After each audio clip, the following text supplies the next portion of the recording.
Damas y caballeros, no puede ser. Increíble. Parece que el señor Merz se ha levantado, en este caso, pues con un aire, ¿no? De repente que le ha dado cierta situación o cierto escenario de optimismo. Y bueno, ahora sale a decir que, hey, se acaba de dar cuenta que no se puede ignorar a China, así como lo acaban de escuchar. El problema es que después de esto, China ha hecho una denuncia que Occidente intenta borrar.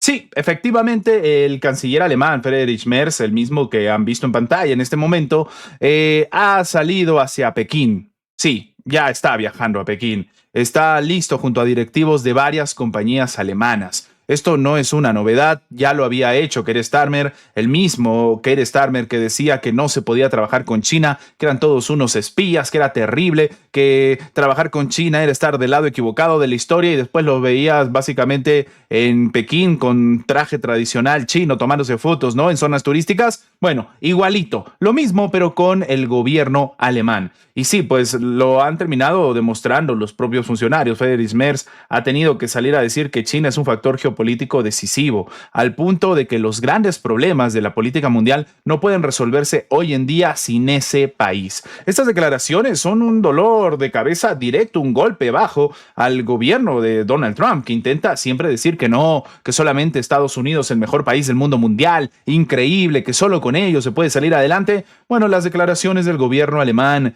son un dolor de cabeza definitivamente para Estados Unidos. Así que el propio Merz, parafraseando, lo ha dicho, la lucha entre las grandes potencias se ha intensificado. Nuestras políticas hacia China deben tener esto en cuenta. Ya nadie puede ignorar a China. Hoy en día, las grandes cuestiones de política mundial no pueden abordarse sin involucrar a Pekín. Esto es lo que ha dicho el canciller antes de partir precisamente al país asiático. O sea, antes de irse corriendo a China para buscar negocios, para buscar dinero, para buscar apoyo y más importante, aquí lo hemos dicho, diversificar su propio sistema económico, dejar de depender de una vez por todas de un solo país. O sea, primero estuvo el tema de Rusia, ¿no? Y decían, no, bueno, lo hicimos mal porque dependemos de Rusia, así que vamos a dejar de trabajar con Rusia. Y empezaron a trabajar con China, ¿no? Perdón, ni siquiera, con Estados Unidos. Y con Estados Unidos lo mismo, situación de dependencia, Trump le metió aranceles y la economía se fue al diablo por tercer año consecutivo. Recesión técnica en Alemania.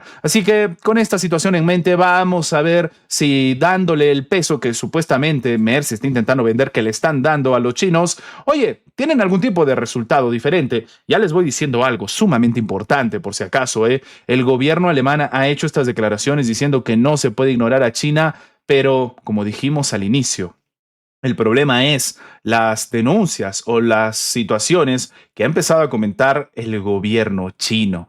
Y es que sí, específicamente en este caso la propia administración china y por supuesto no la portavoz del Ministerio de Relaciones Exteriores chino ha comentado que todas las partes deben aprovechar la oportunidad para alcanzar un acuerdo de paz global duradero y vinculante. ¿A qué se deben estas declaraciones? Bueno, resulta que el gobierno chino ha comentado así los informes sobre los planes de armar a Kiev con armamento nuclear.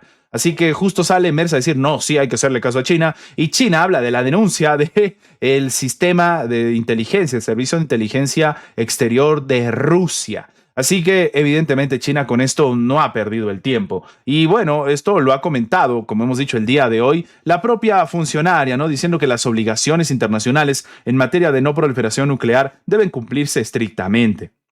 Y es que lo habíamos explicado, este escenario en el cual Ucrania tiene una bomba atómica o al menos una bomba sucia, ya sea por la participación de tanto el gobierno británico y los franceses, va a generar una situación en la cual ambos países recaen en una cantidad de infracciones, de incumplimiento, de vulneraciones de los acuerdos que no tienen ningún tipo de sentido. Pero claro, muchos dicen que la guerra y el amor todo vale, ¿no? Y en este caso, el gobierno chino ha sido bastante claro en contra de ambos países. Y lo ha comentado el Mao Ning, la cual hemos visto en pantalla, que dice, como cuestión de principios, China siempre ha sostenido sostenido que las armas nucleares no se pueden usar y que una guerra nuclear no se puede librar y que las obligaciones internacionales de no proliferación nuclear deben cumplirse de manera efectiva. Con estas declaraciones, entonces, el gobierno chino le está lanzando básicamente también una pullita, vamos a decir así, a los británicos y a los franceses,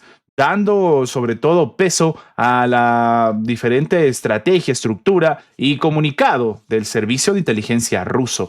Y bueno, la portavoz ha esperado diciendo que todas las partes aprovechen la oportunidad para alcanzar un acuerdo de paz global duradero y vinculante. Hacemos un llamamiento a las partes implicadas a que mantengan la calma, que no se vuelvan locas y la moderación y obviamente eviten adoptar cualquier acción que pueda conducir a un malentendido. ¿Malentendido? Pues estamos hablando de armamento nuclear. Evidentemente, el gobierno chino con esto hace una declaración sumamente diplomática, ¿no? Para intentar rebajar el escenario, que esto no se salga de las manos. Y bueno, lo que muchos analistas consideran es que efectivamente, según dice el comunicado, China espera que tanto Londres como París reconozcan que sus intenciones implican una grave violación del derecho internacional y que si se hace este tipo de tonterías, señores, vamos, no voy a decir a morir todos, pero vamos a ser testigos de un escenario mucho más grande que el que ya existe. Pero bueno, a todo este contexto también debemos hablar de la declaración de Rusia ante ni más ni menos que la Organización de las Naciones Unidas. Y bueno, en pantalla tenemos a Vasily Nevencia, quien ha ofrecido un discurso en el Consejo de Seguridad de la ONU, hablando fuerte y claro, precisamente el día de hoy, sobre algo llamativo. Lo vamos a resumir en unas cuantas palabras.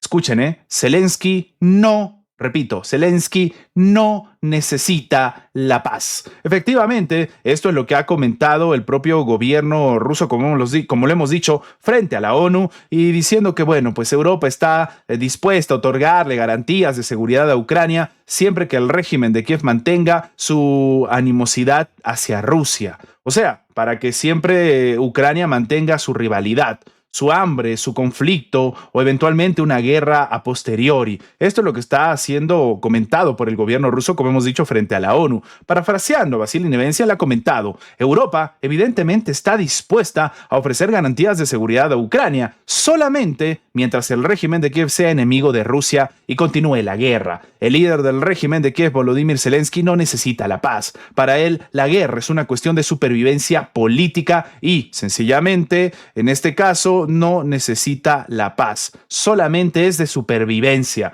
Es lo que ha afirmado el diplomático durante una reunión, como hemos dicho, del propio Consejo de Seguridad de la ONU sobre el conflicto ucraniano, dejando entrever que Ucrania, el camino de la paz o de garantías de seguridad y todo lo que se comenta no tiene ningún tipo de sentido. No hay un camino hacia la paz donde simplemente se calculan más agresiones, armarse hasta los dientes, terminar instalando, ya hasta se habla, como hemos visto, de ojivas nucleares, pero terminar instalando armamento también es algo complicado, ¿no? Porque claro, si empieza el conflicto para que las tropas de la OTAN no entren en Ucrania y cuando se hace el acuerdo de paz, las tropas de la OTAN entran en Ucrania, no tiene mucho sentido ese acuerdo, ¿no? Es un acuerdo donde terminas perdiendo realmente. Por eso es tan complicado llegar a un acuerdo de paz. Algo que curiosamente Marco Rubio dijo que a Trump no le entraba en la cabeza. Bueno, a ver si con esta explicación ya es un poco más sencillo para ellos. Así que finalmente el propio representante ruso ha dicho: me dirijo a los colegas europeos, ¿a quién quieren engañar?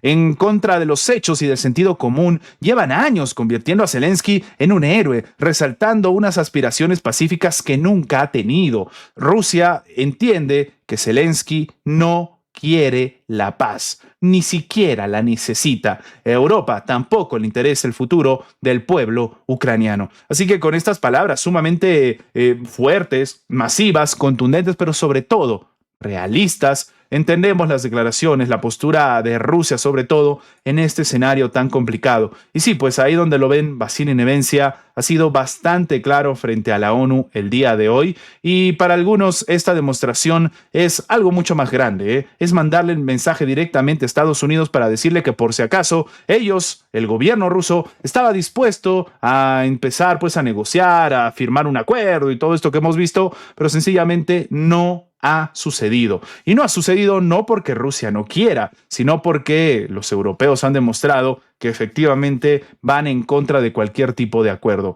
Recordemos, la ONU está en Nueva York, así que el mensaje evidentemente al primero que le iba a llegar es al presidente estadounidense Donald Trump. Y hay muchos que creen esto, que Rusia también se ha cansado de las negociaciones porque no dan resultados o porque de repente Trump decide, como hemos visto, meterle más sanciones a Rusia para después decir que quieren seguir negociando. Una situación que Rusia, primero, ha dicho que ya no le sorprende y segundo, la calculan como una traición.